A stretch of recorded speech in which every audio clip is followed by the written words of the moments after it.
Najam, it's a great pleasure to be here. It's always a pleasure to be at the annual Harvard Pakistan Forum. I've been coming to these just about every year for just about as long as they've been happening, 4 years. And it is always a pleasure to be here. And it's always wonderful to see our young colleagues putting the conference up, but not just putting the conference up, but putting it up on conversations and discussions that need to happen certainly here and need to happen certainly back in Pakistan. And I congratulate them in particular for having chosen a difficult but very important theme for this year's conference on voices that are marginalized, on voices that are trivialized, on voices that are not heard. As I said, my name is Adil Najam. I am the Dean of the Pardee School of International Affairs at Boston University, and I had the pleasure of helping catalyze, I hope, in discussion around Balochistan. And this is an extremely important discussion, and I have two very qualified colleagues sitting here with me who will really lead the discussion. But before I do that, if and this may have been mentioned in the morning, this has not been an easy week for anyone actually in the world. I think that can be said about every week. For a very long time, there hasn't been an easy week for the world, but it's been a particularly difficult week for Pakistan and for those of us who think about and worry about and love that country, particularly, but not only because of the tragedy in it's not a tragedy, it's a travesty in Madan, of all places, at a university. And I think that's something we should think about. But as I was thinking about that, I realized that it's not just that I feel this deep, visceral guilt and shame for what happened in Madan. I feel a deep, visceral guilt and shame as a South Asian. And I think that is something that we should think about, whether it is the brutality of in Bangladesh for people who would write a blog that you would not agree with, whether it is the brutality happening in India for the pettiest of sectarian religious issues, or whether it is the brutality that we saw these 2 days ago. And I put those three together for a reason, because none of those are brutalities only of the state, and I think we, in all these countries, have trivialized it further by simply turning into a narabazi game, by simply turning into a slogan.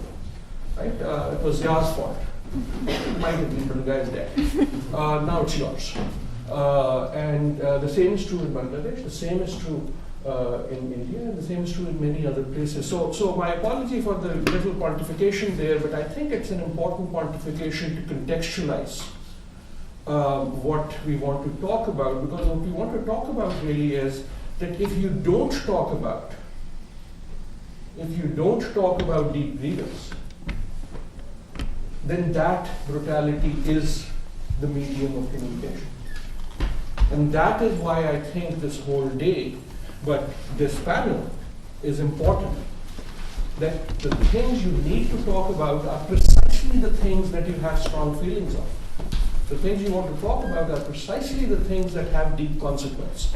And that is what I want to set this up. And conversation we want to have in the next hour, but the organizers have very kindly suggested that we will wrap in the 30 minutes that happen after this panel into this panel, so that we have that discussion here, is really a conversation on the question of Balochistan and really trying to figure out what is the question.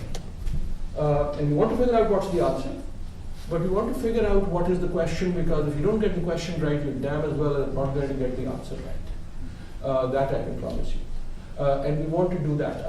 Both my guests have very kindly agreed to keep their opening remarks just about as short as my very long opening already has been.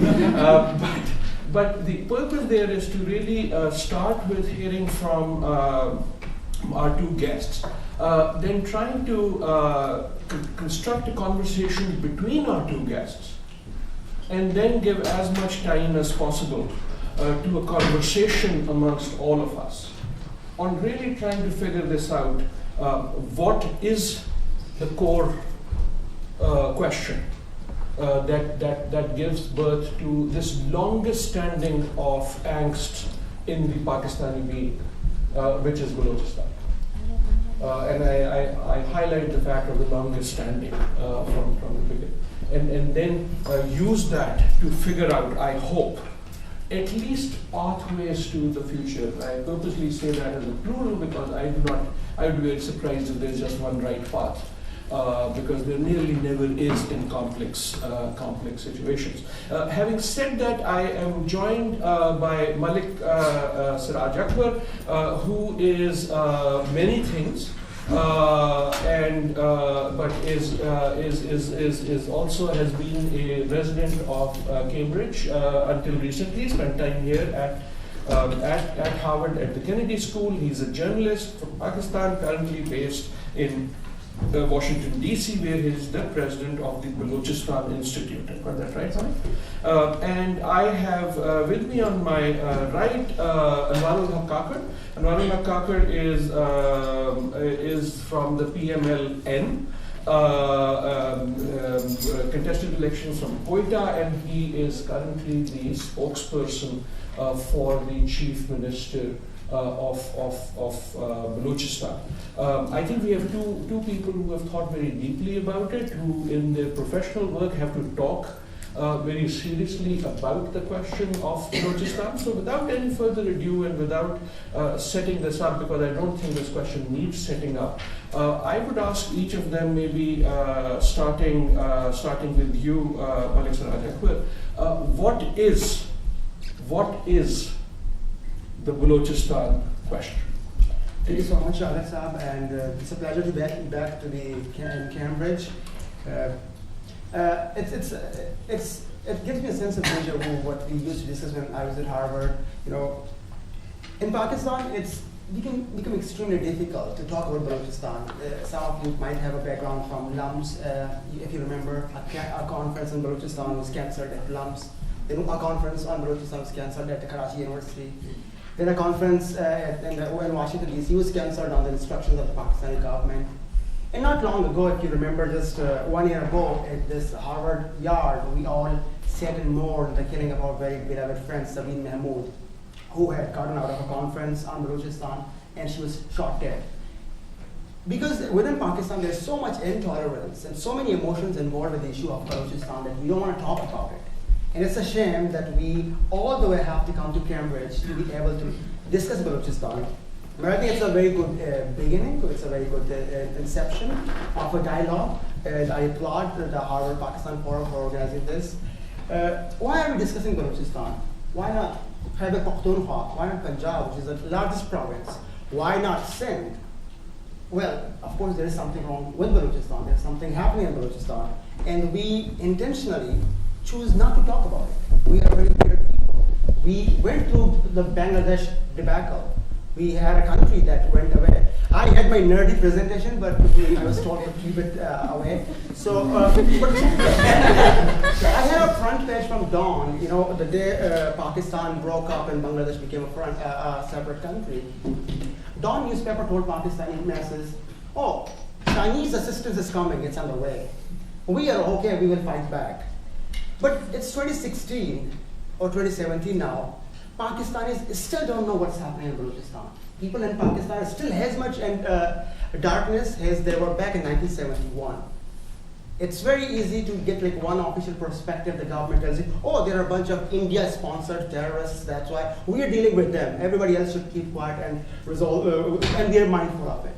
But it's a serious problem. You know, we all have to think about it and we have to talk about it. It's a taboo conversation within Pakistan, but we have to open it up, you know, rather than just saying, oh, well, it's India out there and they're creating problems.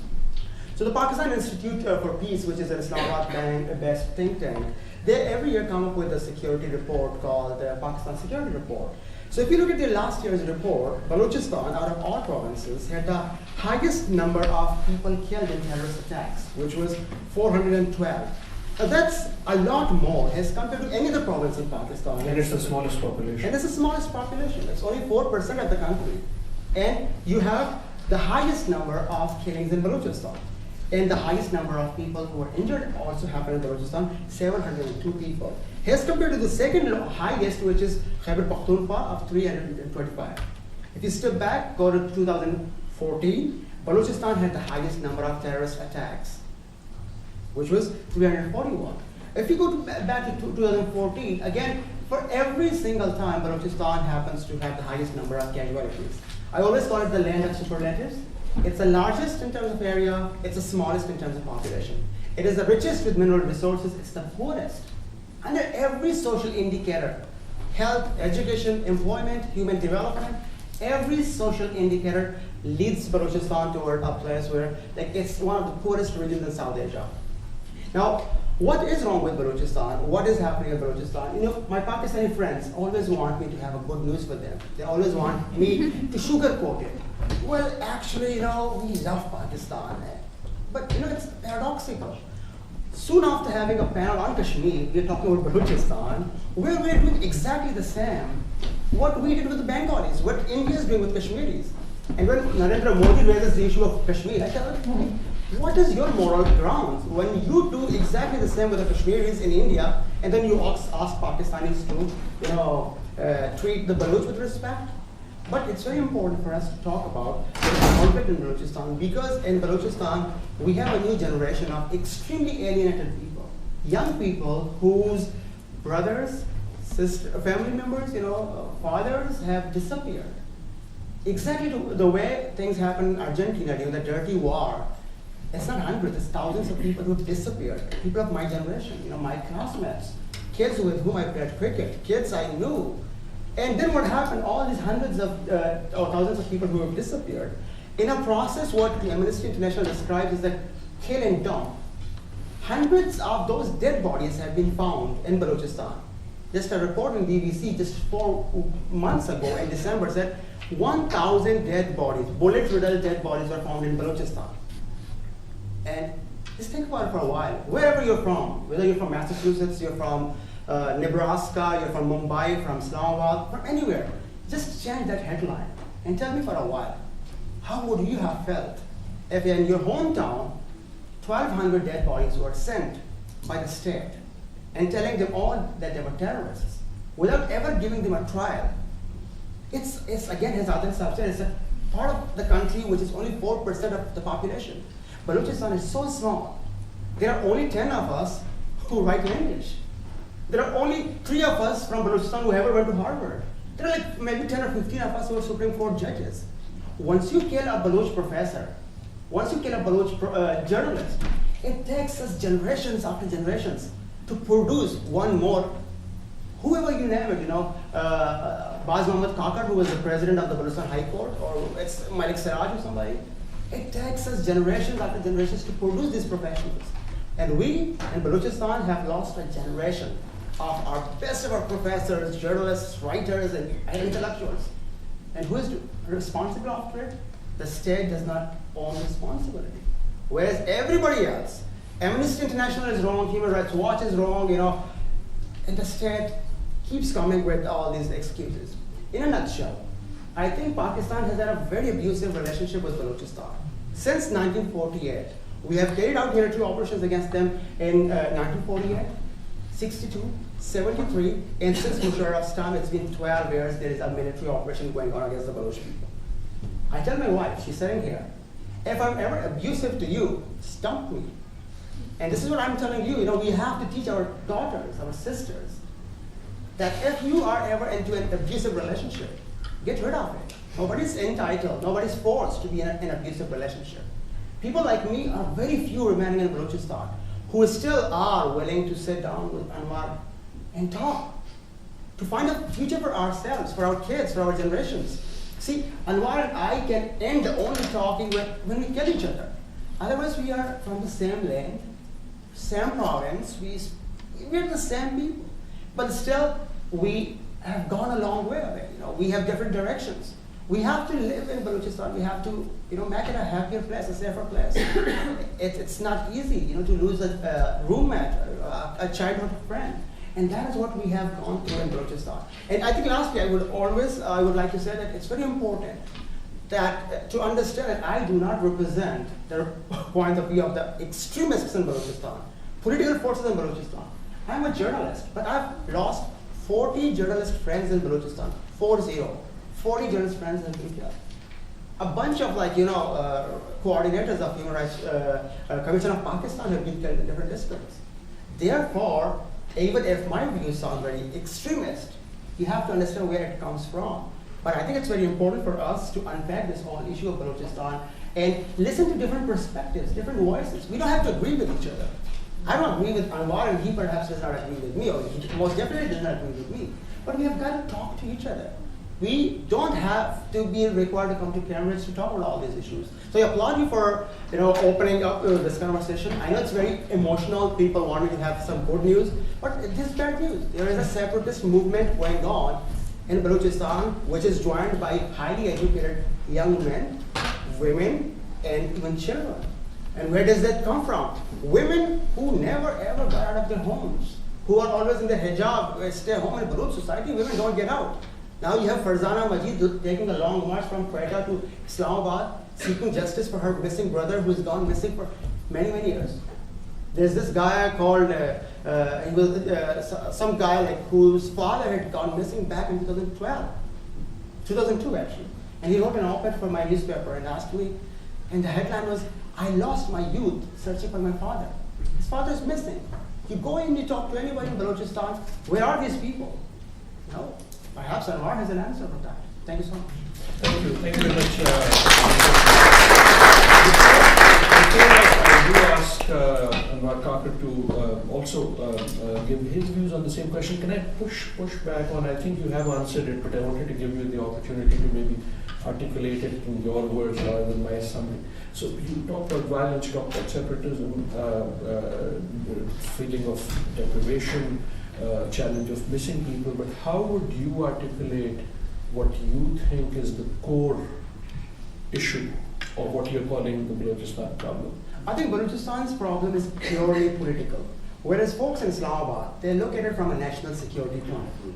So in Islamabad or in GHQ and Rawalpindi, folks in the army look at it as a purely... But people in Punjab would see it as? It's operation. No, see the problem as being what? The problem being underrepresentation, underdevelopment, and a very condescending attitude within the federation that, oh, the Balochs are uncivilized, let's go educate them, let's develop them, let's modernize them. That's kind of an approach that comes from Islamabad. That we, hasn't Islamabad has an obligation to give it to Balochistan, to teach them one way. But whereas it's different, Pakistan, why do I have to speak Urdu? Why do I have to be taught Urdu? Why not Balochi? I'm a Baloch, I speak Balochi. Can I teach my kids Balochi? They're like, no, you've got to do it in Urdu. So there's one Pakistani identity that we try to impose on everybody in Balochistan. So at times like in Balochistan, it feels very suffocating. That our political views, our religious views are different. So why doesn't the Pakistani state recognize diversity? Diversity is not the same thing as being anti-state or anti-Pakistan. It's we're a big country. It's a big country. People have different perspectives. In Balochistan, people feel like, no, it's unacceptable. There have been more than a dozen raids on bookstores. Why do you sell Karl Marx or books, or why would you sell Gandhi's autobiography? And it's suffocating at times in Balochistan. Why does the state dictate to you what to read, what to watch, what to speak, what to wear? So there's an overarching imposition of a Pakistan's identity on Balochistan. So thank you again. I wanted to get that in your words. We have one view from Balochistan. I'll ask our second guest, Anwar Kakar, also from Balochistan. What do you see? And at this point, I would request you to first sort of think about it in the question and then say whatever you might want to in response to Siraj. But what do you see as the issue? Bismillahirrahmanirrahim. Thank you so much, Harvard Forum of Pakistan, for inviting me and giving me this opportunity to talk about issue which is so close to my heart and my soul.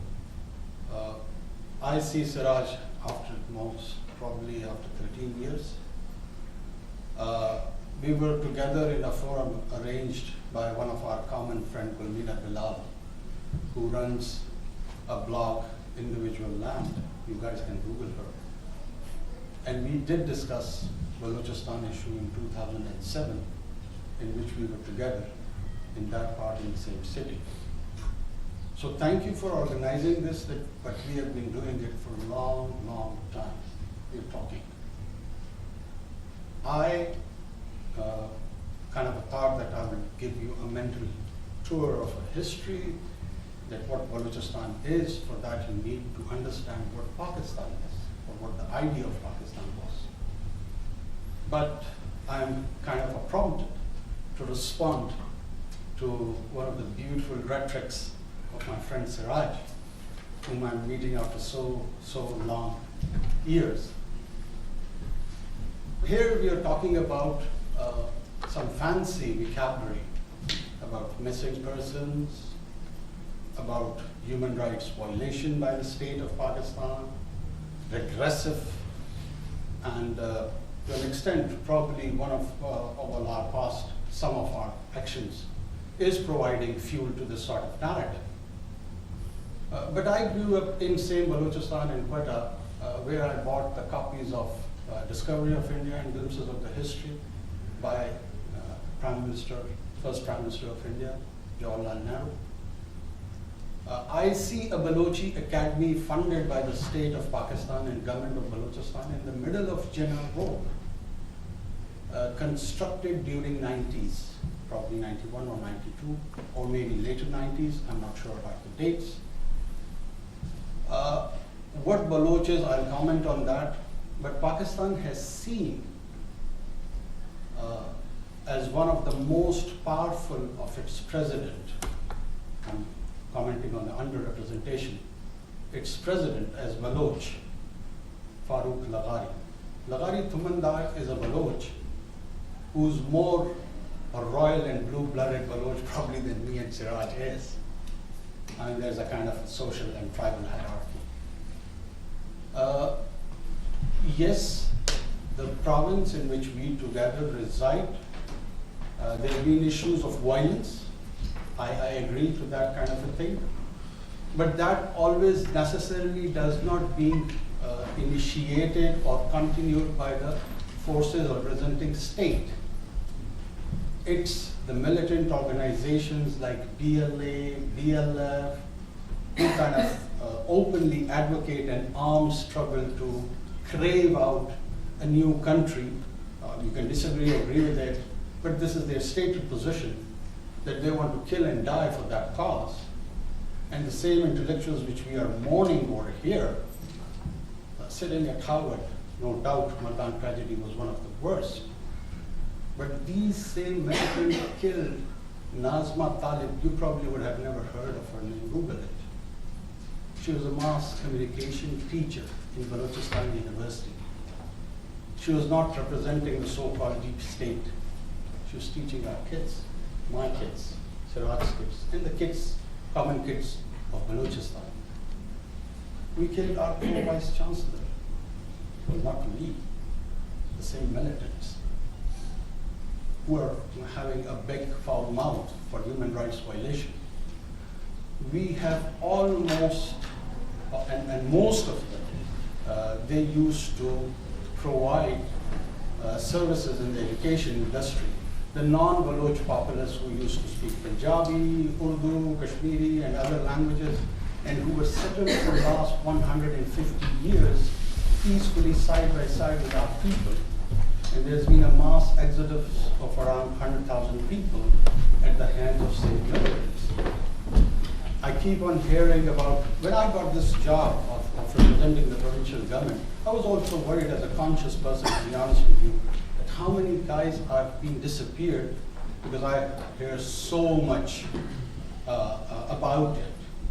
So I started doing a kind of a small research for my own self, so I would be able to at least represent the government on the many forums.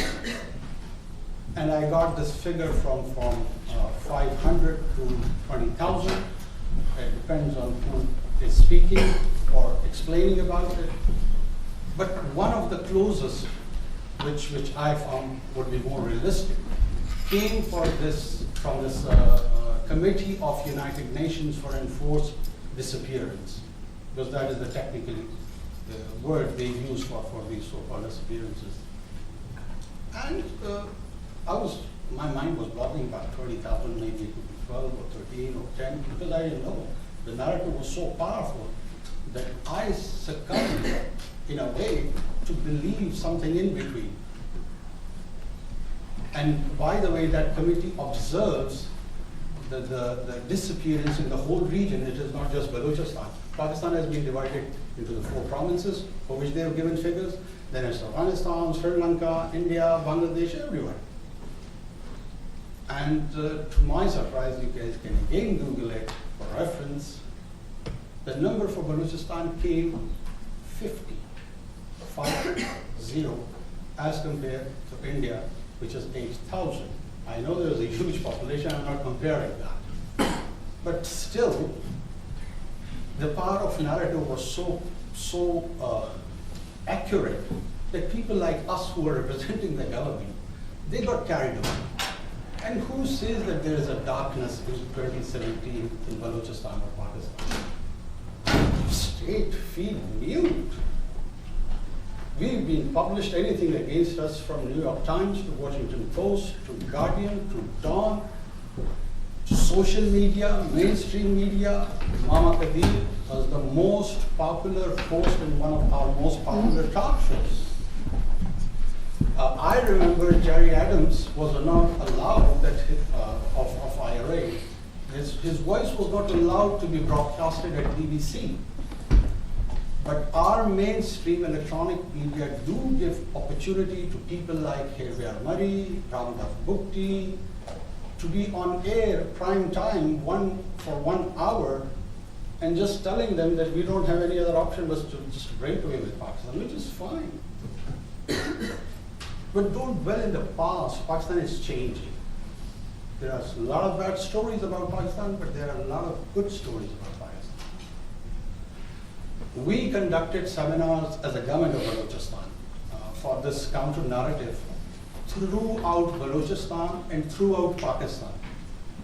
I've been in that seminar to Gwadar, and what was the panel? And I'm just kind of sharing with you that what sort of environment government has over there on this issue. In panel, there were Qamar Zaman Kaira, provincial president of EPP, PTI, JUI, and the most extreme political views, at least as considered by the sub-Baloch nationalist point of view, BNP Mengel's Isa Nouri, who represents Akbar Mengel, whose brother Javed Mengel is on the side of secessionists.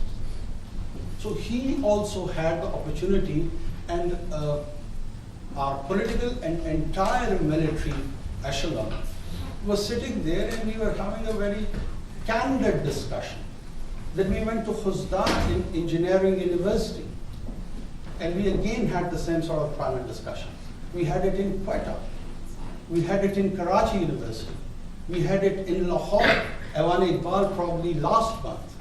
So this is not the case that we are not talking about.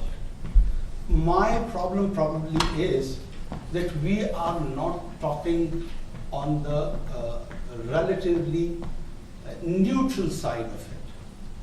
Well, India, there is no doubt about that. A bunch of guys, about 400 or 800, 900, they've taken upon the 5th largest army in the region. Are they doing it on their own? You're going to be kidding me. I'm not here to prove anything in the court of law, but yes, we have apprehended a serving officer. He's not a normal Indian citizen who's just roaming around taking few pictures for espionage. No.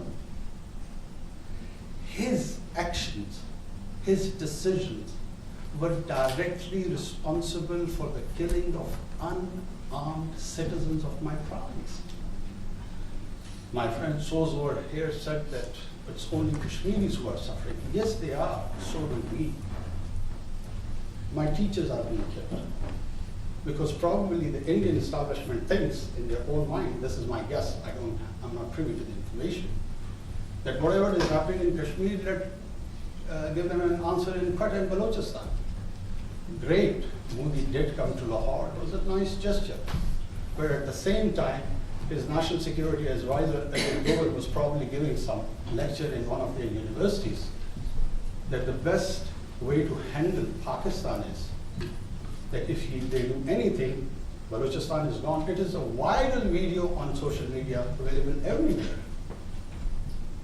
So yes, let's talk sense. Balochistan was never a Balochistan in history as we have it today. And let me give you a small tour of history.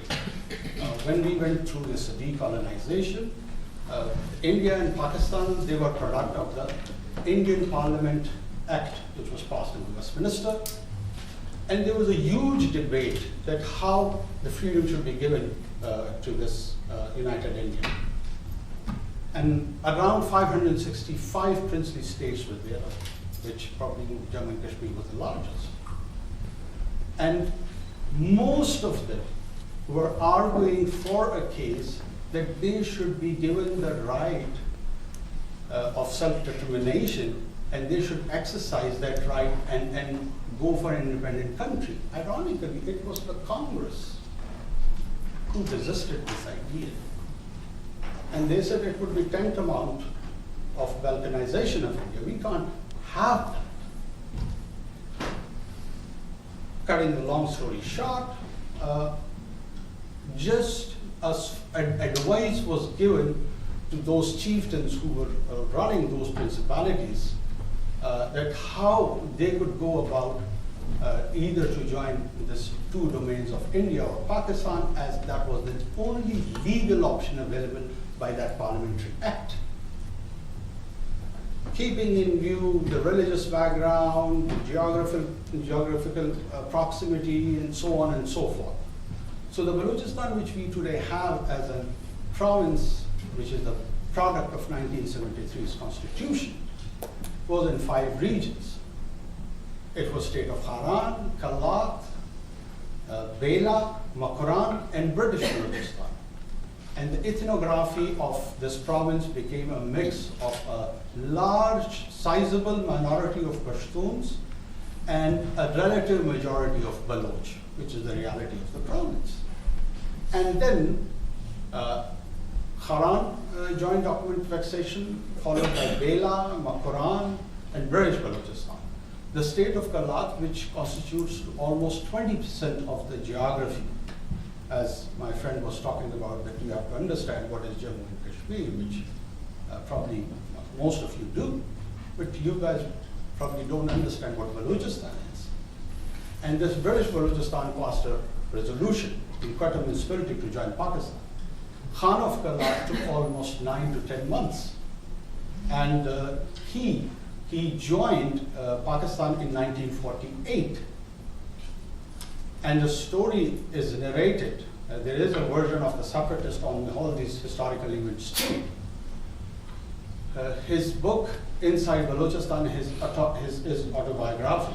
Anyone interested to find the details of whatever I'm saying can go through the book and probably would make it for themselves to judge what the correct moral position is. And then this current militancy which we are facing, it is the violation of human rights by the same militant organization who are making a UN crime on the same issue. You cannot legitimize violence. We can't have a good violence or bad violence. We are quite okay with the violence when we state handle that when it is religious inspired, and we should rightly do so. But if the same violence is perpetrated against the armed civilians in the name of ethnicity or organized crime, then it gets converted to a political issue, which it is not. It's an administrative issue. So I'll just conclude this, and we'll come up to this interactive session more, and let's explore for myself also. Maybe there are areas where I got it wrong. I'm quite open to get it clear and get back to my government. Thank you. And thank you, Professor. And we'll have lots of you both have lots of time to talk about this because that's what we are all gathered here to listen to you. But I do want to ask you the same thing I asked him because I'm still not clear. What is the issue? You're not saying that there is no problem. No, no. Right? Yeah. Even though some of it might have sounded like that. But are you saying the issue is just the separatism and the militancy that is happening now? How would you, in your words, say what is the core issue? Well, underdevelopment is a common issue faced by the whole of rural of Pakistan. Gilgit-Baltistan is not developed. Waziristan is not developed. Balochistan is not developed. No denying in that. We have got a paradigm of development which is But more Balochistan is urban. less developed. No, that is not the case. Okay, we'll talk about Yes, it. go We'll talk about it. Oh, well, there are resources in Thar. There are resources. So what do you do? That if you've got rich resources, you start killing people. You're going to kill people. You can't kill people for that. We are only one state has got a legitimate right to violence. This is an accepted a legal doctrine, not by me, not by only by the state of Pakistan. I don't want to push it. So the key issue is, from your perspective, Yes. the key issue is. My own understanding is that a victim card is being played and the underdevelopment is brought into a political narrative where the reluctant marriage in the beginning with the state of Pakistan, and they just want to go away from the marriage, that's it. Did he call it reluctant marriage? Yeah, one of the group is trying to represent that genuine marriage as a reluctant marriage. That's what I'm trying to say. So I want to, in a few minutes, open up for questions, hopefully more questions and comments. But first, I really want to thank both of you. We've heard two very passionate views, both Balochi views. One thing that's clear is that there is no one single Baloch position, and there shouldn't be in any polity, and certainly a polity like Balochistan. But here is my question for the two of you. Any one of you can jump on it and tell me I'm wrong. So, Siraj, I hear you, this very heart-wrenching picture that you paint, just with facts and stuff. But what I hear you saying, whether you're planning to say it or not, is that all the killing is happening by this state. That's what comes across, at least to my naive. I hear Kakar Saab, and I seem to hear that all the killing is really happening by these militants who are 400 or 300 somewhere. Now, I speak not as a Pakistani, I speak simply as someone who studies politics, and frankly, I don't believe either of you. And I'm not saying what you implied. That's why I'm giving both of you the chance to You want tell to- me that I'm wrong. I fully agree with you. I think Balochistan conflict is that different from any ethnic conflict. What has happened, like folks who were previously striving for provincial autonomy within Pakistan, with the Pakistani government sidelined them, like people like Akbar booked once he got killed. So the extremists within the Baloch nationalists, of course, gain momentum. So they are in the lead. Absolutely, no question about it. There are 6 Baloch armed groups, the Baloch Liberation Army and the BR and all these organizations. They're equally applying violence.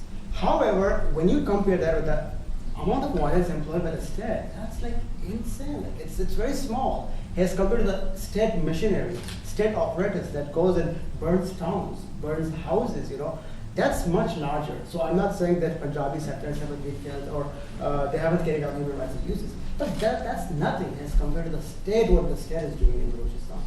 And within that, the Baloch armed groups are also targeting moderate Baloch nationalists.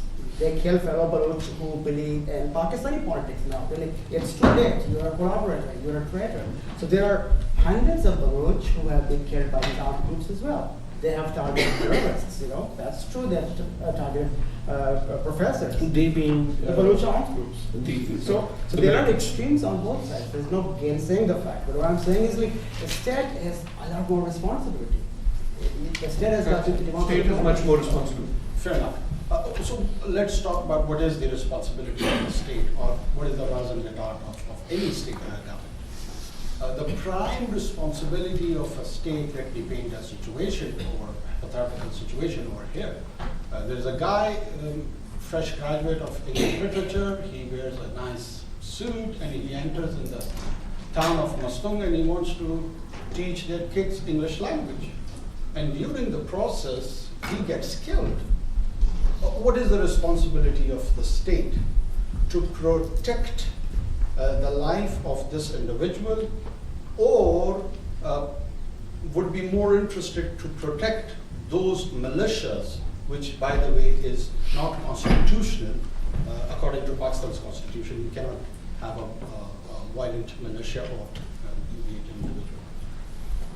My position is that the responsibility of the state is that whosoever has exercised the choice to be violent, first it needs to be dealt with.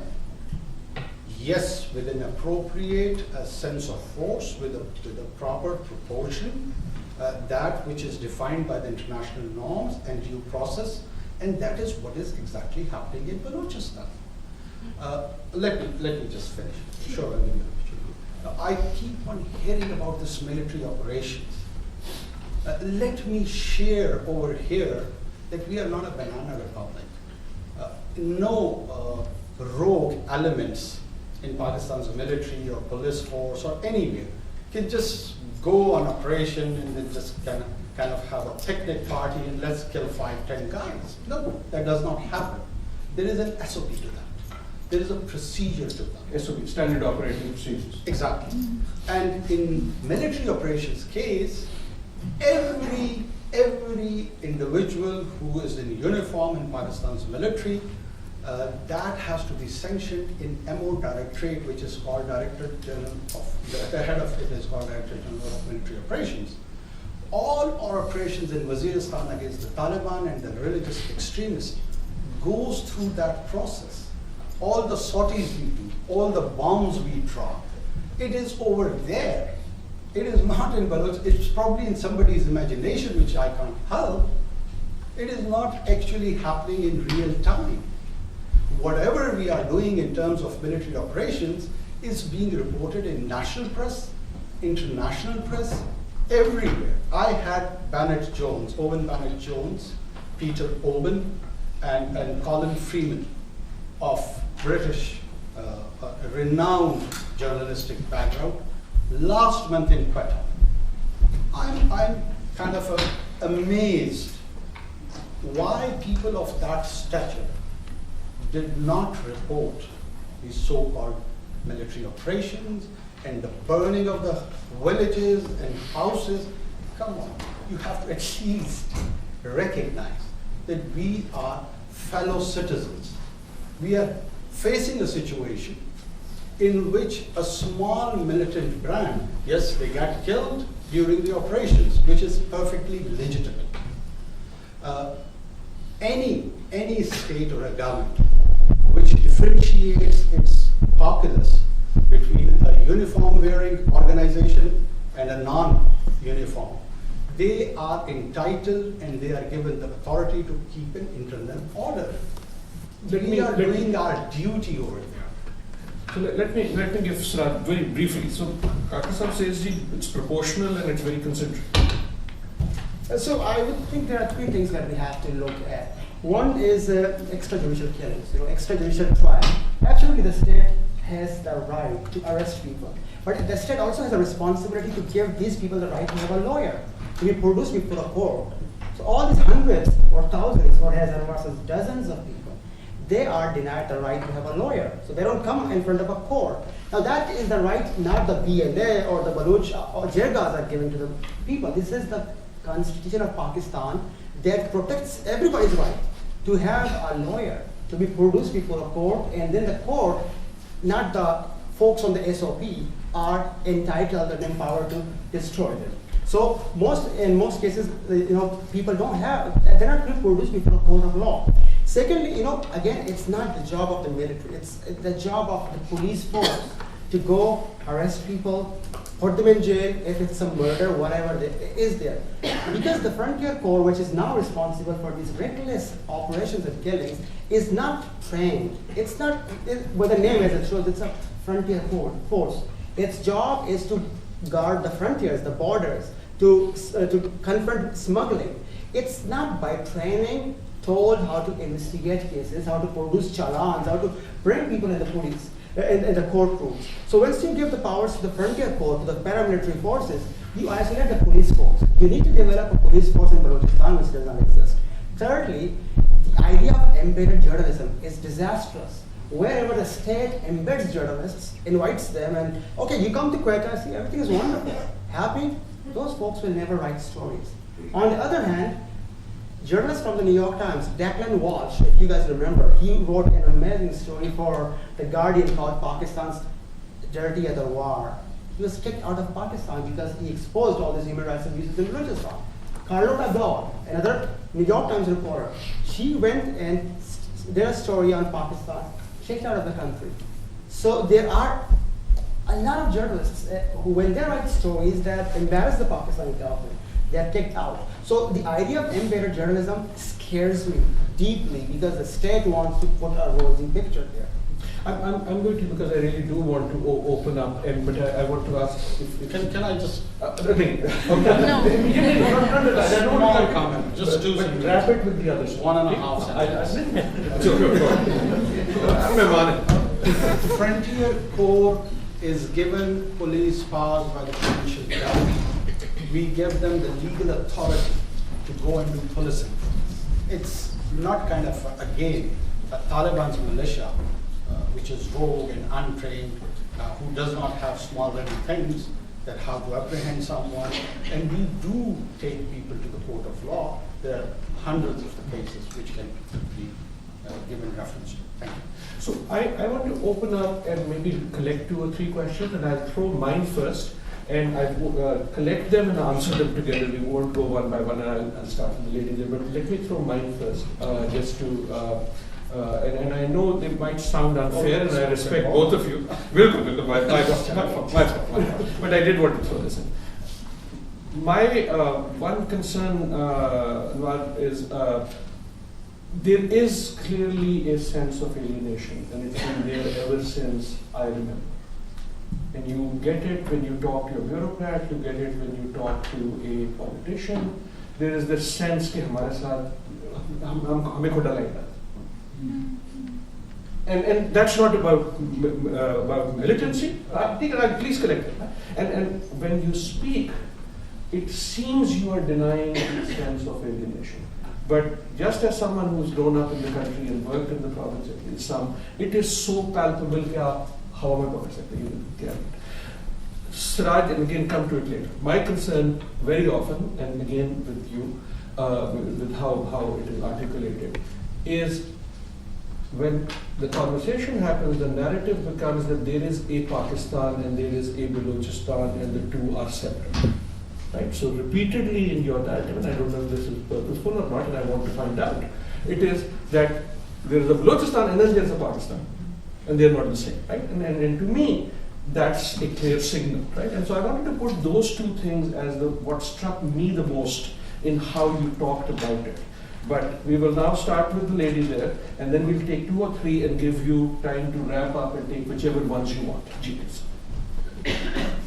Yeah, I have 2 main questions. Do you think there is a non-political stage that can bring everyone together to talk, like arts or any other? Second one, why in this conversation so far in the morning, you are the only one who mentioned the Taliban militia? That's it. Okay. We'll take 2 more. Sosa? Actually, it's very interesting, and for people from our part of the world, we don't really get to get all of this information. And by the way, you're correct. I mean, our Prime Minister on Independence Day basically said that we'll basically do something in Balochistan if you continue doing stuff in Kashmir. So it's not a secret. But what I don't get here, what seems to be still a mystery, is the general, the sense of what the population is actually going through and what are they thinking? I think, look, I mean, I come from the so-called establishment of Kashmir, just like you are. So do I. Yeah, exactly. But I have no. I'm proud, but I don't know about you. I can tell you that there is a deep sense of alienation in Kashmir. And there is a strong anti-India sentiment. Nobody can deny it. I don't deny it. I live in the real world. What I'm trying to figure out is, what are people going through in Balochistan? You know, I know that there are these two kind of maximalist positions in some ways, maybe not maximalist, but you know, somewhat divergent views. Typically what happens is the truth is somewhere in the middle. But I don't really understand what the people are thinking. Are they fearful of the militants? Because in Kashmir, people are not fearful of the militants, right? It's a strange situation. Well, they are, but not so much. So I don't understand what Balochis are actually going through. What are they thinking? And it's not Balochis only, of course, there are Pashtuns and others. So that's... We take one more, this side, yes. So And then we come back to I'm actually from the Indian side of Kashmir, and I'm from a town in the north, which every time anything goes wrong, shut under curfew. And what Mr. Akbar said sounded very, very familiar to me. My dad's from there, so I've grown up hearing these things. And my question is to both Mr. Kakar and Mr. Akbar, and it's a very basic question. Do you think that with the way, because both, from what I assume, both Balochistan and Kashmir are issues that have been there since the very inception of both India and Pakistan as states. Do you think with the amount of time that's passed, the position of separatist movements in these regions, there's no need for it anymore? And if you do, or do you think that with the way the political climate is in both countries, where they're looking, because I've also studied in India, so I've seen what's happening there. Do you think that in both countries, the way the political climate is now asking people to look inside themselves and understand what does it mean to be Indian or Pakistani or to be a citizen of those countries, what do our states stand for? Do you think now is the time for separatist movements to gain the kind of visibility where they sort of put forward a mirror to the citizens of that country to show this is what's happening. You need to acknowledge that this is a problem, acknowledge that there are excesses, and then work towards it. So any of them, you don't have to go to all of them. Okay. Start with you and then we'll come to you. I'll come first to your question. I mean, partially yes and partially no. Yes, this idea of nation state was quite new to South Asia. We got it from the European Renaissance. It was never indigenous. But as we learned democracy from them, so did we the idea of nation state, and we got these two of India and Pakistan respectively.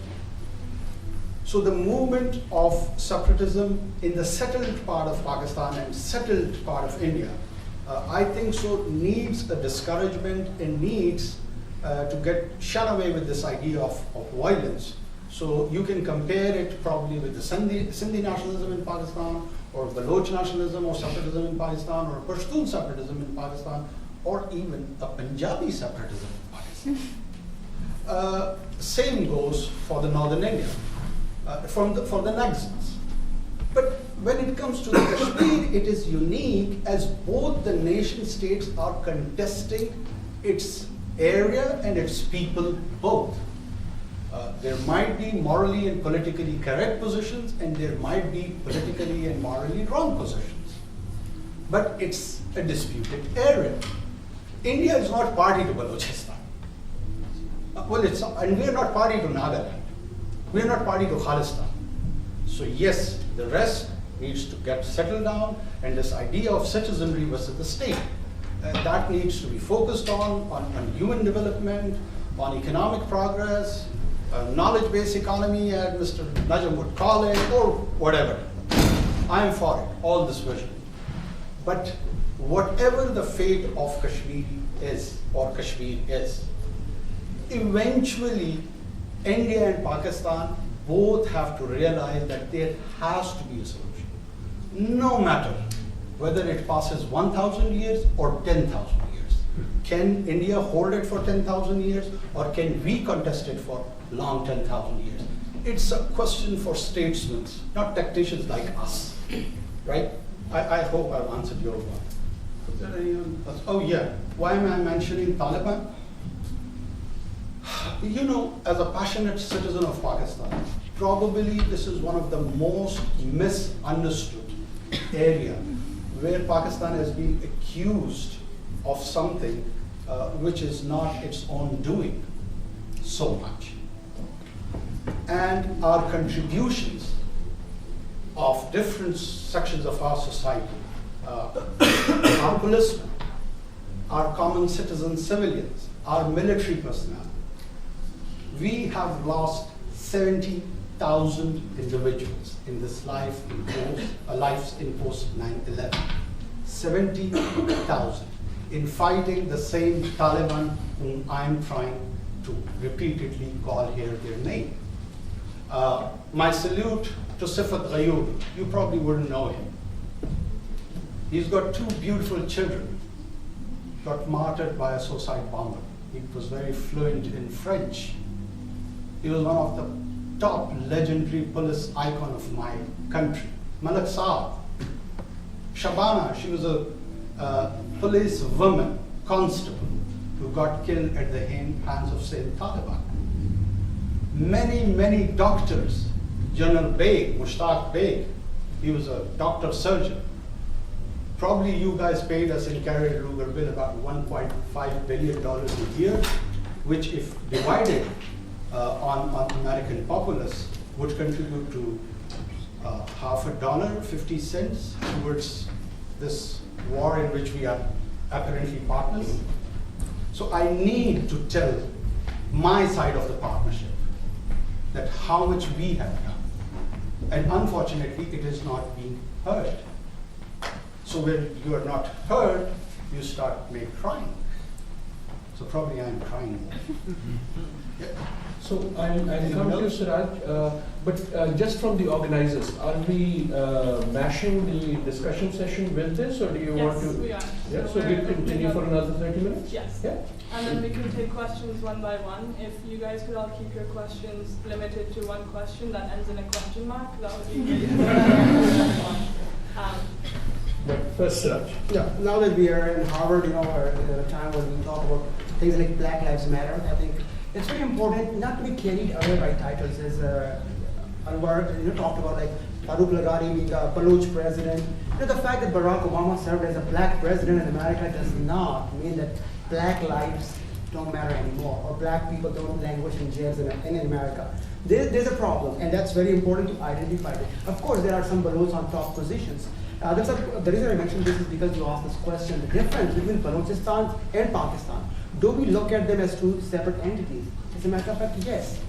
The reason is because if you look at the Frontier Code, which is the force, as Anwar admitted, that polices the area, comes 95% of it is not from Balochistan. The police force, the Frontier Code comes from FATA, from Khyber Pakhtunkhwa.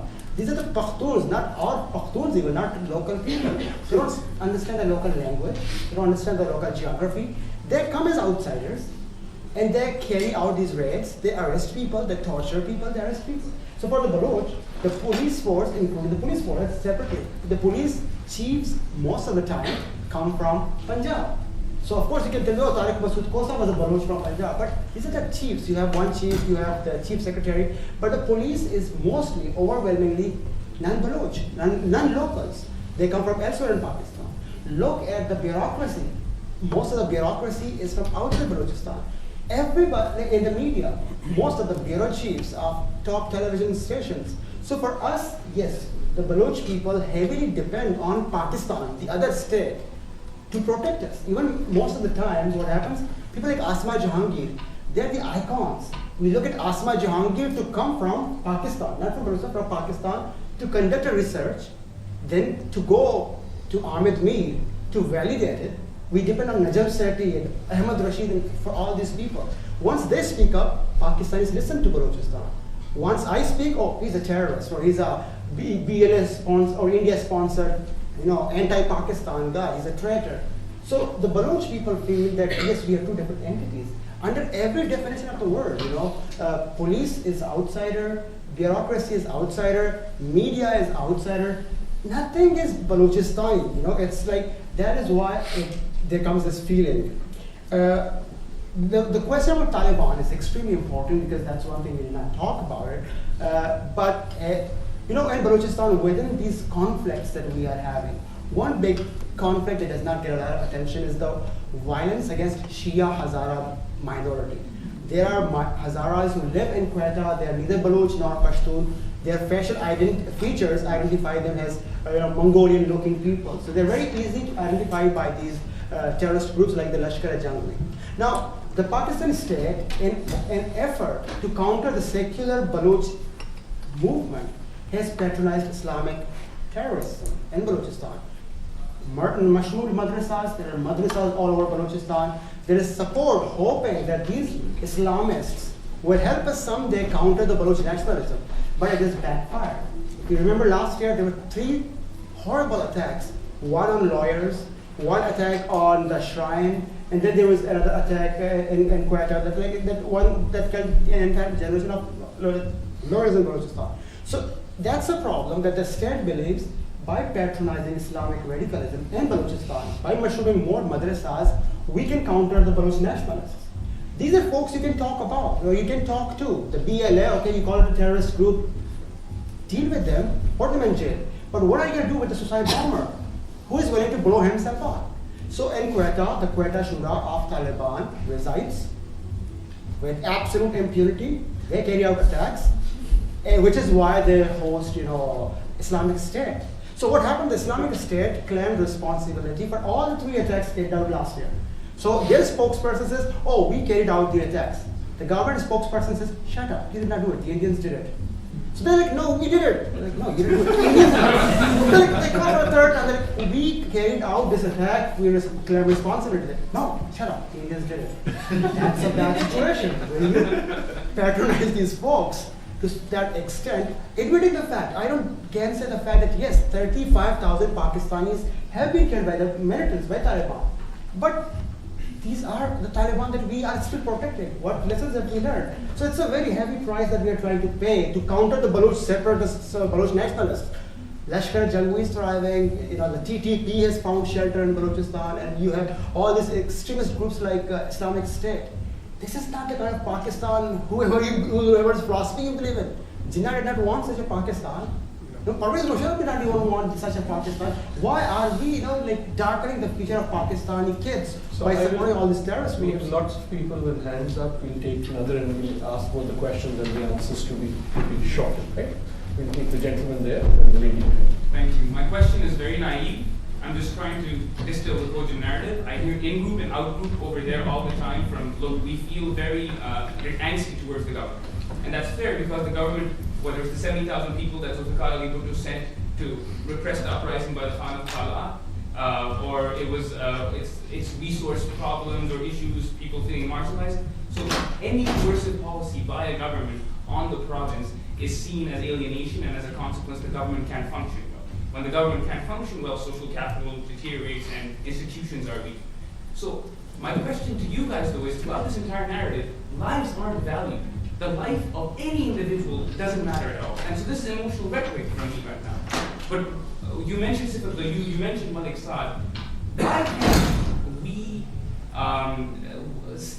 can't we value the life? And that starts with the government and the military. When 24 individuals from the military do die, and I respect my military very much, but that policies are taken. But when collateral damage, civilians die, or Balochis die, that's a problem. Nothing is happening, and it happens most in the case of Balochistan because these journalists can't get their voices up. So that's the problem. The government isn't doing anything. So my question is, why don't lives matter? Why don't lives matter? The lady behind you. Right, so thank you. And I have one question from Kakar Saab, and I make it Pardee and we can roll it out one question. So on the only party. Right. So on the question of states' responsibility and role, why is it that if it's just about BLA and separatism in an external hand, that the conversation is muted in our universities? So if it's not Pakistani state, then let's talk about it. Let's talk about the external hand, and why does the state give us evidence? And B, where are the recipient people if they're so-called, if they don't really exist? Then where are they? There are no dead bodies, there's no, are there terrorists? Bring them out, like Siraj said. So what's the state doing about the so-called and not really debated recipient? We'll take a third one. Someone here? Yeah, my question is twofold. Again, looking at yeah, twofold link. Eightfold. Eightfold. पिछले session में कर चुका हूँ. पहला क्या? Just forget question. Eightfold रहेगा. Okay, I'll just ask one fold. That why is it looking at it from a historical perspective? And Mr. Siraj slightly touched on it. that whenever army has been in power in Pakistan, that the militancy increases. And what is the fear, the exact fear of establishment of Pakistan with Balochistan, that they do not even empower the democratic government to take any action? आपका दूसरा fold I'll give to this gentleman के लिए आगे बैठने में बड़ा जिगरा चाहिए होता है. Yeah. So I'm Adil from Islamabad. So the way I understand it, you are saying like there's Balochistan and then there's Pakistan, and then there are Balochi people who are unheard. So you talked about education. Why can't we teach our kids in Balochi language? So I think in 2010, education responsibility was given to provinces. And these are Balochi people who are handling education. So they can implement. So if they are not Balochi people, who are Balochi people? And then another thing, be it Bhuttis or Mangals or whoever, they have been in power in one time or the other. And they haven't done any development in Balochistan. So if they are not Balochis, who are Balochis? So And yeah, Constitution stipulation on the number of ands you can have in a question. But thank you. No, those are 4 excellent questions. We'll have another round. We have the question of why don't people matter. We have a question of why is government in Balochistan not given the authority. We have a question on why don't Balochis do something about Balochistan. In the senses that they have to. Will come. Last time he started, this time you go first. Yeah, sure. I'll just clear the last question, which is very important. A lot of times we're asked, what about the provincial government? You see, the policy that the British had continued with Pakistan, the policy toward Balochistan, Pakistan has continued that policy of dividing into it, of patronizing Sardars and Nawabs. See, Bukti is dead, but Anwar's boss, Sardar Sanawaz Zaidi, is a Sardar. Now, the Pakistani state has had this policy of only patronizing Sardars. Now, if you look at the last 3 chief ministers, Sardar Sanawaz Zaidi, elected unopposed. A decision was made somewhere in Murray that he's going to be the next chief minister of Balochistan. Went to the provincial assembly, elected unopposed. Prior to him, Dr. Malik Baloch, a decision was made in Islamabad that he is going to be the next chief minister of Balochistan, elected unopposed. Prior to him, Nawab Aslam Raisani, elected unopposed. So you have a provincial government which is absolutely powerless. The province is run by the corps commander of the Pakistani army, who makes critical decisions. How on earth are you going to assert your Baloch identity where we are told we're all Pakistanis and Muslim brothers, so if I take your gas, it's fine. If I take your gold, it's fine. We are Pakistanis at the end of the day, right? So that is a problem. The provincial government, every time it tries to make a decision, has to pay a price for that. Either they're ousted. Look at every single Baloch government. Sardar Ataullah Mengal was the first chief minister elected in 1973. We had an absolute, delighted moment that for the first time there was a Baloch governor, a Baloch chief minister. Islamabad at that time did not trust the government. He was kicked out, and that is what led to a military rebellion, a military operation. So there are governments in Balochistan, but they are puppets. I'm sorry to say that, but no powers. They pass resolutions after resolutions after resolutions. The Provincial Assembly is a puppet. Islamabad does not pay attention to any of the resolutions. But elected by people of Balochistan. Well, elected by the people of Balochistan because the Sardars have had a monopoly for so long. Look, you look at the son of every single Baloch Sardar went to HSN college. With the support of the Pakistani state. It used to be called Chiefs College. That was the original name. So the policy is continued. You pick up the good Sardar, as long as he serves the Pakistani state, as long as he says there are no human rights abuses, as long as he keeps reiterating that how much he loves Pakistan, he's acceptable. So that's a problem. The state plants fake people, imposes on more people. These are what are we talking about? These are people who have hundreds of acres of land. Do you expect me to go and vote against Sanawaz Zaidi? I've not been to Balochistan for 7 years. You'll get your dead body over there. Isn't a lot of the nationalism, even some of the separatism, also coming from the offspring of the same Sardar? For those of us outside, how do we know the good Sardar from the bad Sardar, from the Sardar from the real Sardar? I think you become a bad Sardar by the time you question the government authorities. Sardars have had that approach throughout this history. They have been collaborators. when the military operation was carried out. So, sorry, good Sardar doesn't like government. If you like government, you're bad Sardar. No, you're bad Sardar when you question Islamabad authority. When you refuse to accept dictations, then all of a sudden you go in the bad books of Islamabad. That is what happened to Bukti. Musharraf, he was a former governor, he was a former chief minister. By the time he challenged Musharraf's authority, Musharraf said, we will hit you in a way you wouldn't know what hit you. And that's what happened. So, and then people in Balochistan step back. They're like, if this is what can happen to Akbar Bukti, who was a former governor, a chief minister, a minister of state, how loyal do we expect a Baloch to be with Pakistan, to be acceptable as a Pakistani citizen? So that is what has happened for a long time. So there are 3 Sardars, or 2 now, who are anti-government or anti-establishment. Every other Sardar is with the establishment. Every Sardar is there. It means that majority of Baloch is with Pakistan. Well, if there's one yardstick to decide elections, no. Most Baloch did not vote. They could not vote.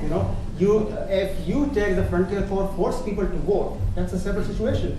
Elections on gunpoints do not represent a good, outcome. Any of the questions that were also asked to you? Yeah. So there are so many questions I would have loved that if we could have taken one by one, that would, because my memory is failing me. I'm just getting old. We were talking here about the Frontier Corps and its foreign element as a so-called occupational force probably serving in Balochistan.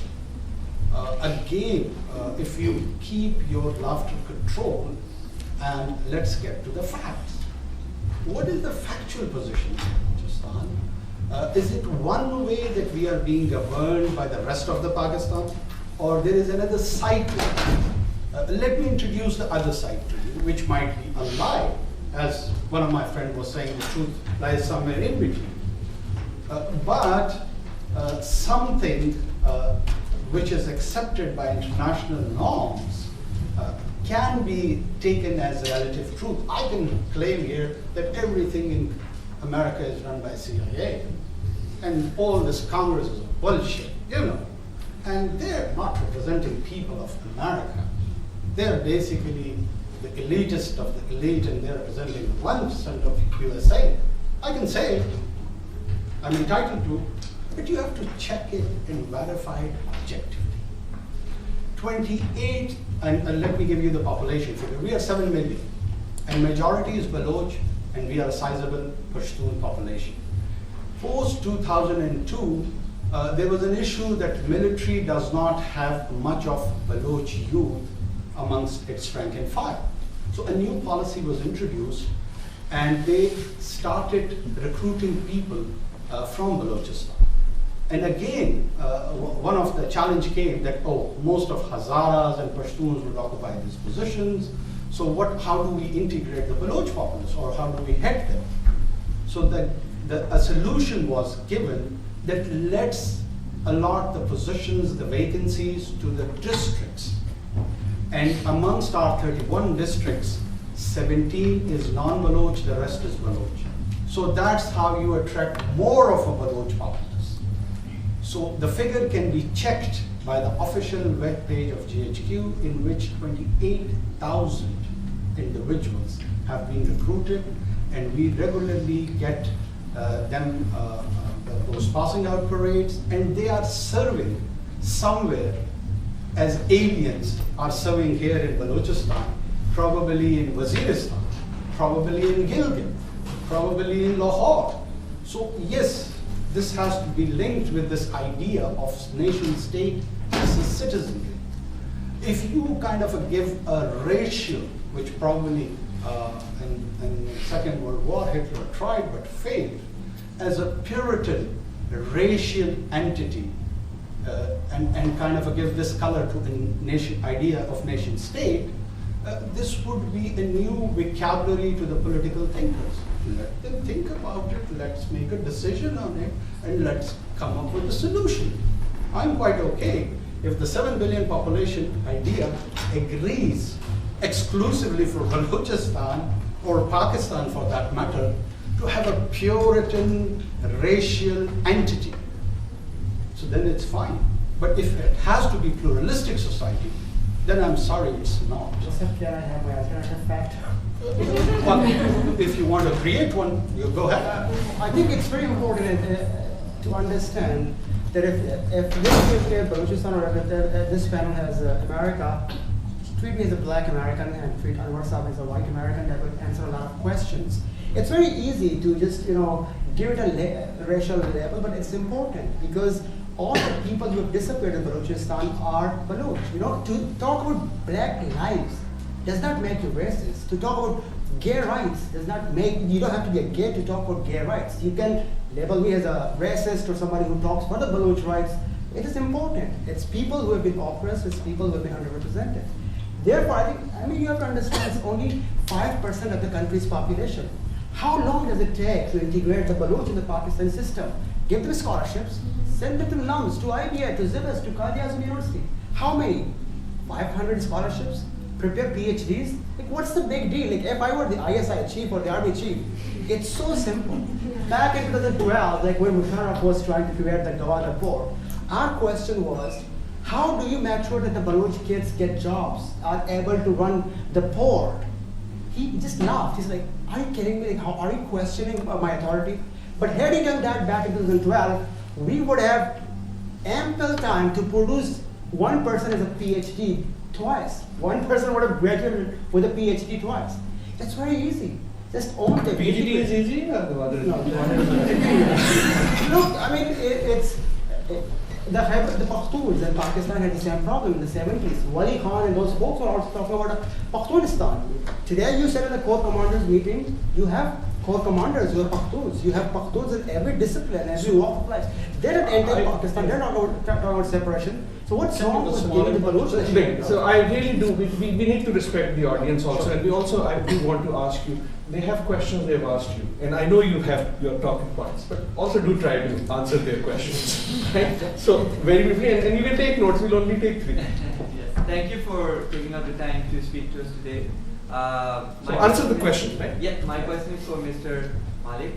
Hypothetically speaking, if you were made the Prime Minister of Pakistan with absolute powers, this is a hypothetical situation. What would you do strategically to solve the Balochistan? Very good, excellent. We'll take the lady there. My question is, the European nation state, have we questioned what it is and what are its problems and what it creates? If I take, for example, we take Britain, it could not solve the issue of Scotland. It could not solve the issue of Wales. It could not solve the issue of Northern Ireland. So I think the character of what we are following in South Asia is problematic. And we do not take ourselves there to say what we've borrowed is problematic because it centralizes for a section of people, and then they're the ones who are the rulers, who are the rich, and the rest have to go by the rules that have been created by that state. So for Mr. Anwar, you mentioned that under development is being made into a political issue, but I'm just curious about how is underdevelopment or development not a political issue, because it is done by the government. And from Mr. Akbar, you mentioned one issue yourself that, for example, women, and there are certain sort of norms in the region that aren't necessarily, that don't allow people a lot of freedom.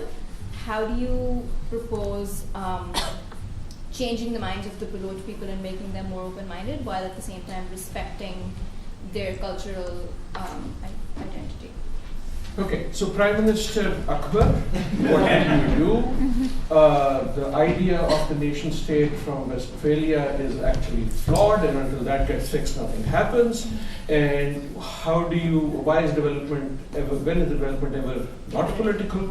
And the bonus question was that you put it in. But what do you do about cultural integration, not just political integration?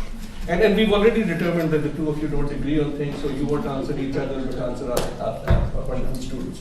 Prime Minister. I think I'll issue an executive order that the military should deal with military affairs, not with political affairs. That's very important. The military has to step back, significantly step back. The Pakistani military is involved in every walk of life. The way we're trying to impose Islamic identity in Pakistan, let's say Islamic banking, Islamic university, Islamic journalism, you can have everything of Islamic. Similarly, the military cannot do everything. The military is to trust. So the one you'll pass executive order on sale. The military should step back from civilian life. And second, of course, I will work on education. Balochistan needs a lot of education.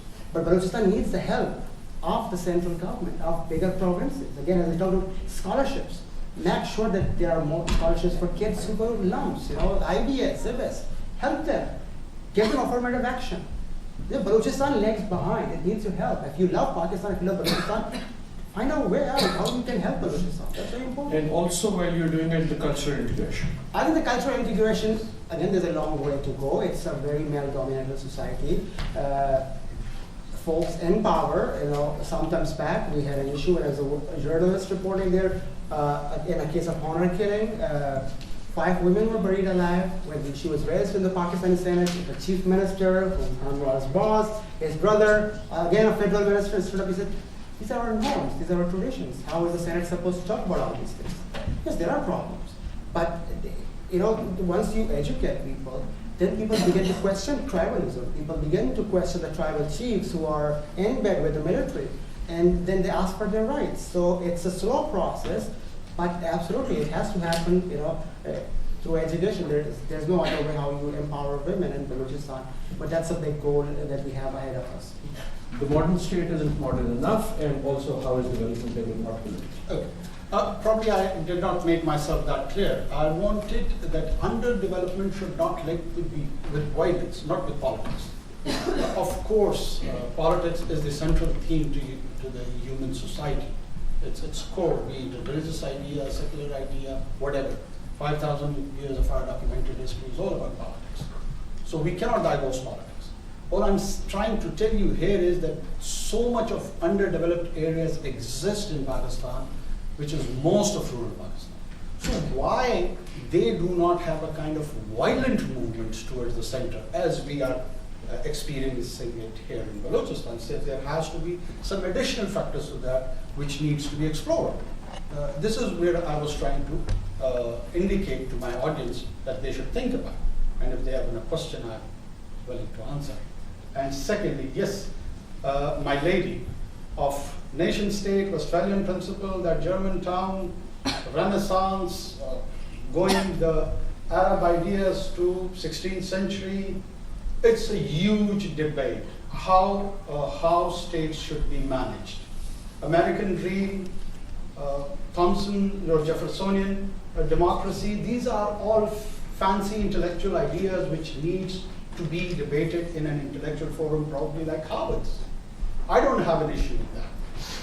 But that cannot be exclusively applied to a small part known as Pakistan. So we need to rearrange the international order.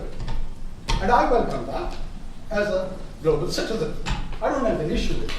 If it better delivers to most of the humanity, if this idea of ethnicity would be more administratively efficient. Why do we need a government? Because we don't have much time, so we just want to do a few things on our behalf. So this whole political philosophy cannot be just focused on the part from which I come. Probably then we will be having some 525 Indias and some 32 Afghanistans and even some 8 Balochistan. Or because I'm not going into the anthropological division of the identities, or maybe 3 Jammus and 4 Ladaks, or maybe 1 Gilgit and 1 Hunza, and 1 Nagar. So there are so many sub-identities. Do we need to have a political translation on those identities? That is the question, and a pertinent one. So far, idea of nation state is relatively giving peace to people. This is a relative term. Western Hemisphere is experiencing it, and there is less violence to that. And that is the best part, at least, when I see ISS and the other groups, non-states, which is doing as a realist, I would be quite comfortable to live in an umbrella of a nation state. Since there seem to be no one interested in asking any questions, the organizers have very kindly added 15 minutes to the thing, so we'll take another round. And I'm very glad that both of you are also beginning to hone in on the solutions, and I encourage you to continue doing that. Gentlemen at the back. So it seems like the way you kind of imply the relationship is like Pakistan is basically repressing a Baloch movement, but you did avoid a question at the beginning by Mr. Kakar about how there have been Baloch citizens killed by, or civilians killed by Baloch nationalists, and also it's a very complex issue. Like, how do you respond to all of these allegations of other countries being involved? For example, a naval officer, Adil, was recently captured in Balochistan. He was a serving naval Indian officer, and also Modi and other Indian BJP members have themselves said we're going to break off Balochistan. And very recently, Russia Today actually reported that the CIA knew Israel was recruiting Baloch separatists because of the power play with China and CPEC and whatnot. So how do you respond to all these other countries who are also involved in encouraging Baloch separatists? I have a really simple question. I want you to sort of give a rebuttal to Malik's Akbar's demand that Balochis are the social and economic infrastructure of the province is very underdeveloped, and you take the easy way out by saying Pakistan has many areas that are underdeveloped. However, if you could specifically address what has the government done in terms of the education and the health facilities for the common Baloch? Because those are two very specific questions, I want you to answer those. Just respond to this one. Yes, you respond to that, and then Siraj. We have got a population of 7 million people. Specifically in these 4 years of our government, we had a university, we had one university in the whole of the province prior to our government. Or sorry, two universities. Now we are having 9 of them, and one in the neighboring district of Siraj, Akbar, Turban. We've got a medical school there, and we've got a university over there. We have got a university in Lorelei and new medical colleges. There is one coal project, a mining, which is known as Chamalang. Chamalang finances 4,000 Murray kids. When I say Murray kids, of course, you won't be having any idea of our tribal structure. Murray is one of the most important Baloch tribe. And 4,000 of their kids get financed by that program into the rest of Pakistan. So that fantastic idea of Mr. Prime Minister Siraj has already been taken and is being implemented. It's just people don't know about it. The kids are in Sialkot, these kids are in former Chief College, as he would say, today's HSN, and many, many more. And we are encouraging a youth mobilization program to get a sort of a social connectivity. Some 7,000 university students from the rest of Pakistan have visited Balochistan, and around 3,500 have visited from Balochistan to the rest of Pakistan. So we are investing in human resource. We are trying to encourage their interactions. There is a lot, around 26 billion rupees of our 54 billion rupees development budget is only focused on health. We have allocated around 260 million rupees each for every district of Balochistan to have a state-of-the-art health facility, which basically is related to the birth issues and all women issues, which is the prime target we are focusing on. So there are many things which are happening. I'm not saying that we have attained the standards of a developed democracy and we are next to Scandinavia. No, this is not my claim. And please don't take me that who's someone only soliciting care on the behalf of the government. I have a conscience, I was sold. And I love to speak truth and with passion.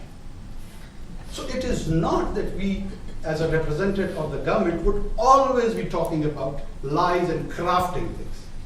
It will not help. I know that. Siraj, the question about foreign intervention, are you saying there's none, or are you saying something else? So just like J.K. Rowling, I'm obsessed with Amnesty International.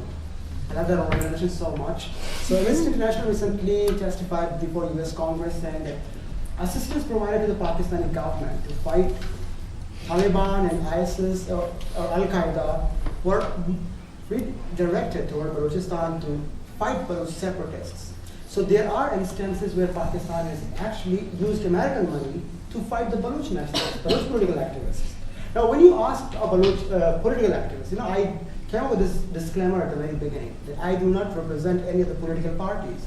However, if I were Bramdad Bukti or have money, all these Baloch leaders, they continuously say the same thing. They're like, if Pakistan is okay with taking American assistance to kill our people, what is wrong with us, the Baloch nationalists, in requesting for foreign assistance?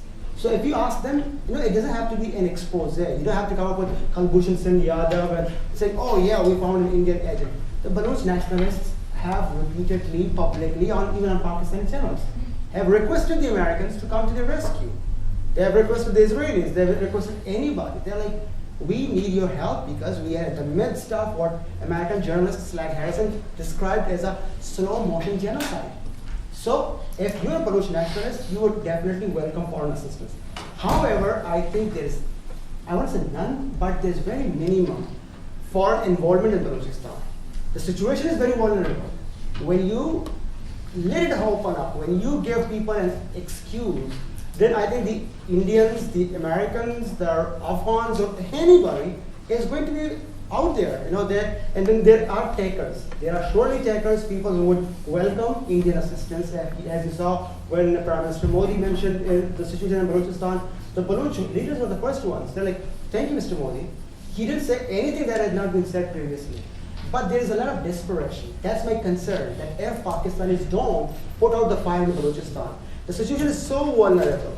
Baloch people get angry and ask me, they're like, you haven't lost a father, you haven't lost a brother, so who are you to speak on our behalf?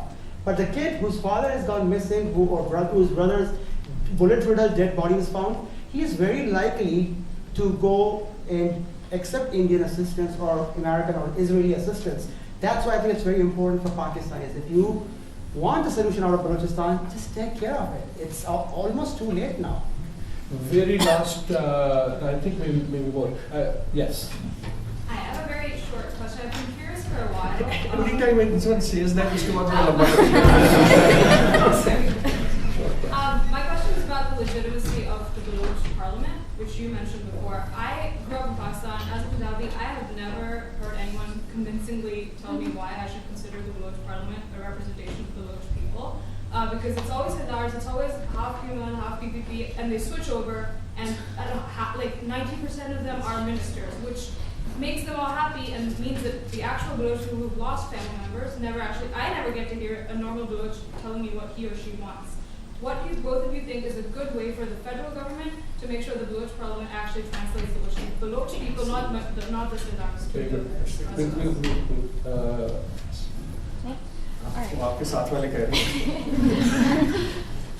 So I'm still trying to grapple with the fact that during this whole discourse, there are two parties to this discussion, Pakistan and Balochistan.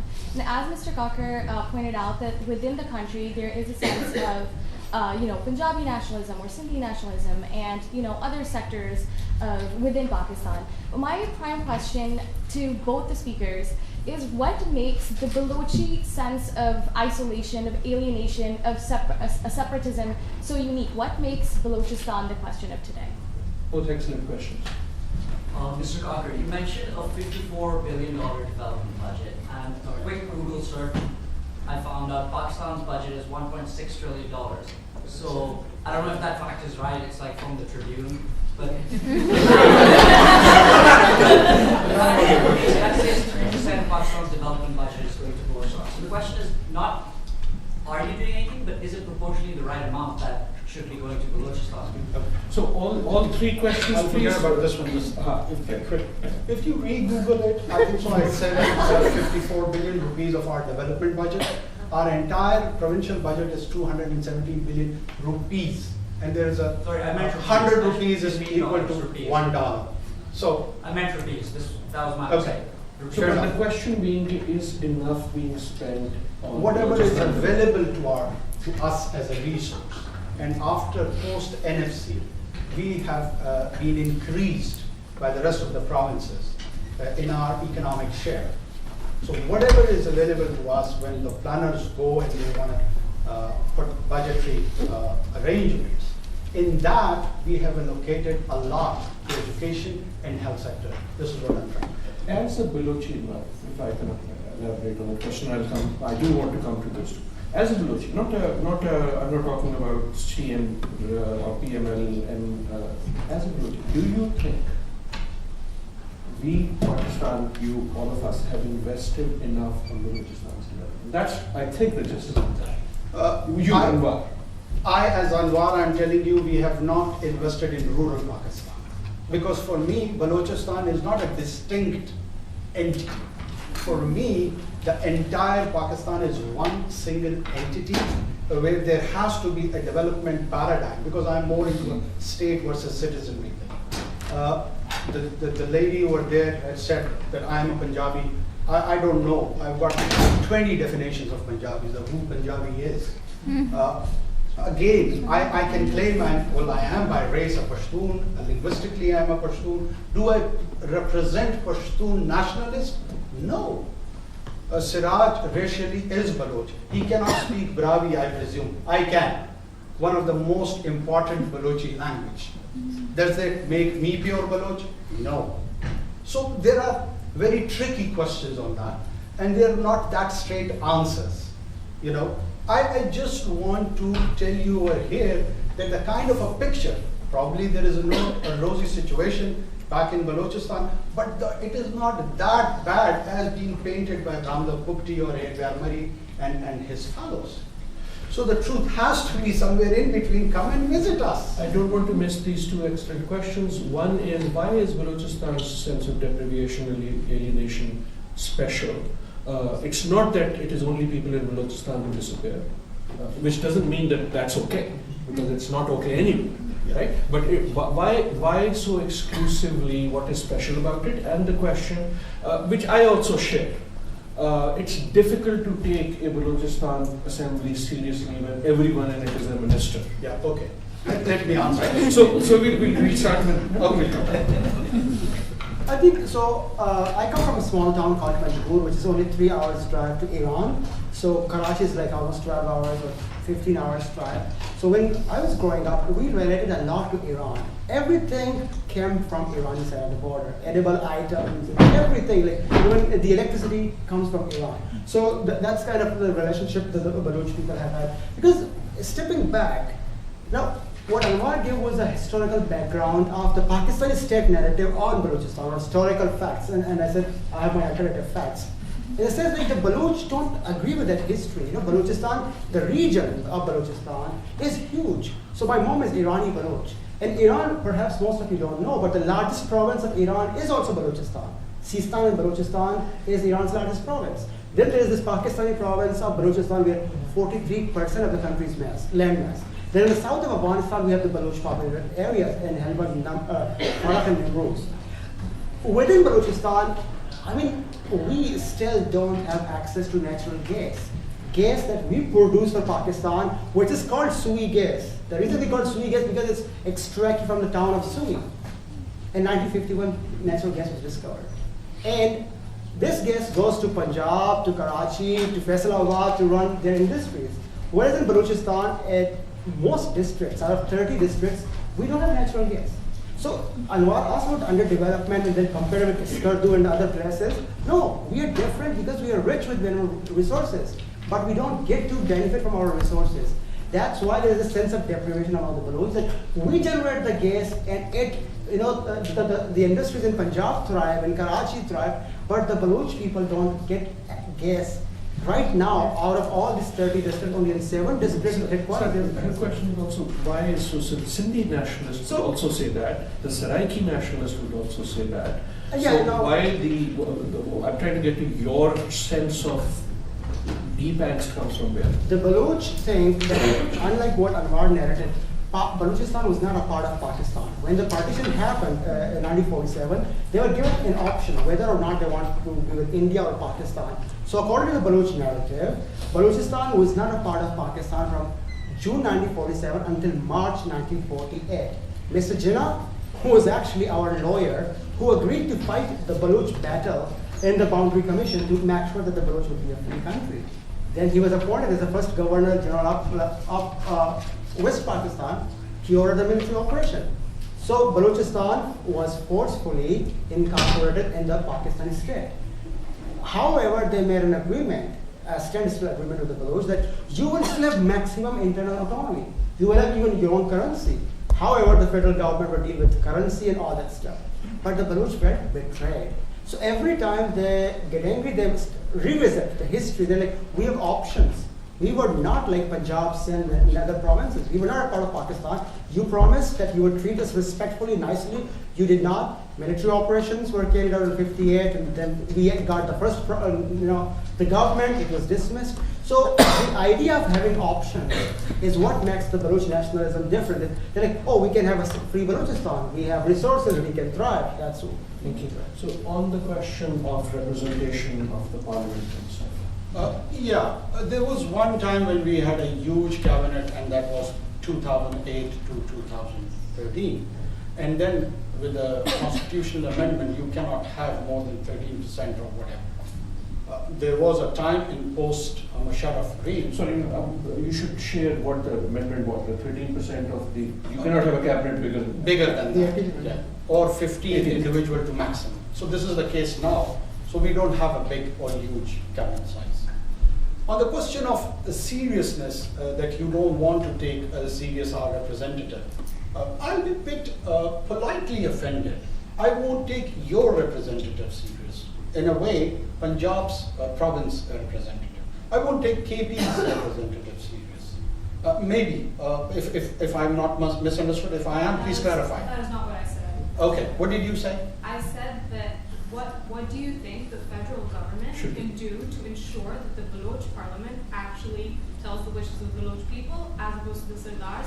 Because clearly right now it doesn't. Okay, clearly this is your assessment. Look, first of all, this is not a Baloch parliament, it's a Balochistan parliament.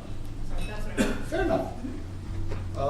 Balochistan has 51 general constituencies where elections are being conducted in the manner by the same election commission of Pakistan, which brings our prime minister as elected prime minister, our opposition leader as opposition leader.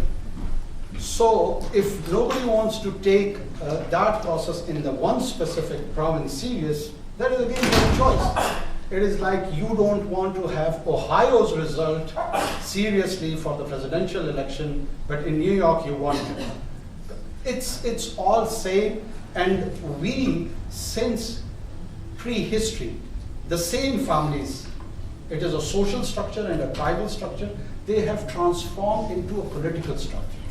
Sardar Sanaullah Zaidi's grandfather was representing politically his area during British reign. The same Herbyar Murray's great-grandfather was representing us during the colonization period. Same goes with the grandfather of Akbar Bukti and Jogazis. Now this social change has not changed, and few of the area from which probably Siraj Akbar is also coming, Makran is the only non-tribal entity in Balochistan where it has transformed itself politically and people are being represented at the middle class level. So it's a social come political experiment. It will take its own time, it will evolve. I don't know whether I've answered your question or not, but I think so that's the way I take it. There are Daltanas in Punjab and there are Khans in KP. Absolutely. So we are more or less in the same position. So I'm sure this conversation can and continue. sorry, I want to address this one. Very briefly.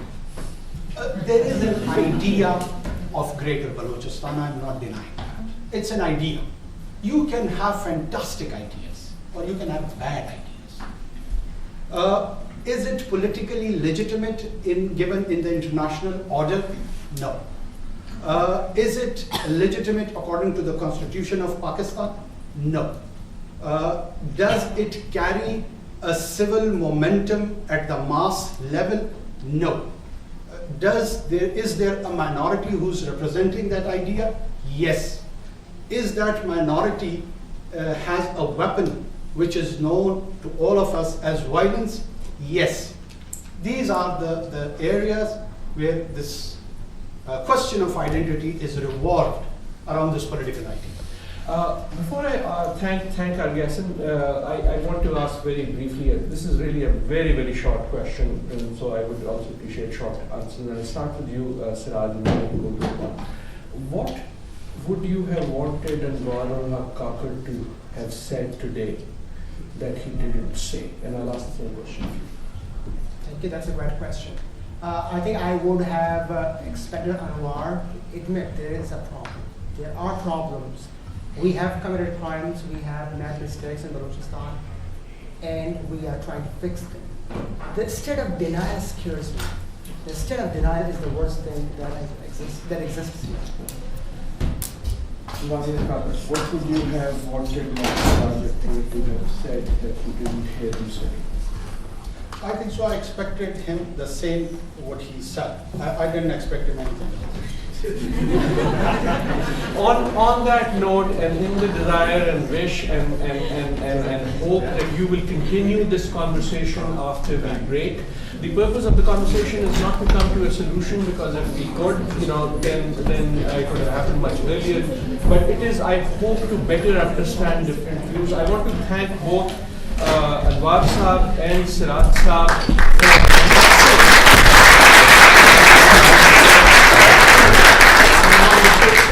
I want to thank them for their honesty, and I want to only say this at the end. I, as someone who's deeply interested in this, do not doubt the sincerity or the passion of either of them. And I think that's step one in coming to any resolution to these deep, visceral issues. That you have to start from a point where you legitimize where people are coming from, understand that there are legitimate differences. Until that happens, nothing happens. Wishing all of you, and most of all, wishing Balochistan the very best. Thank you.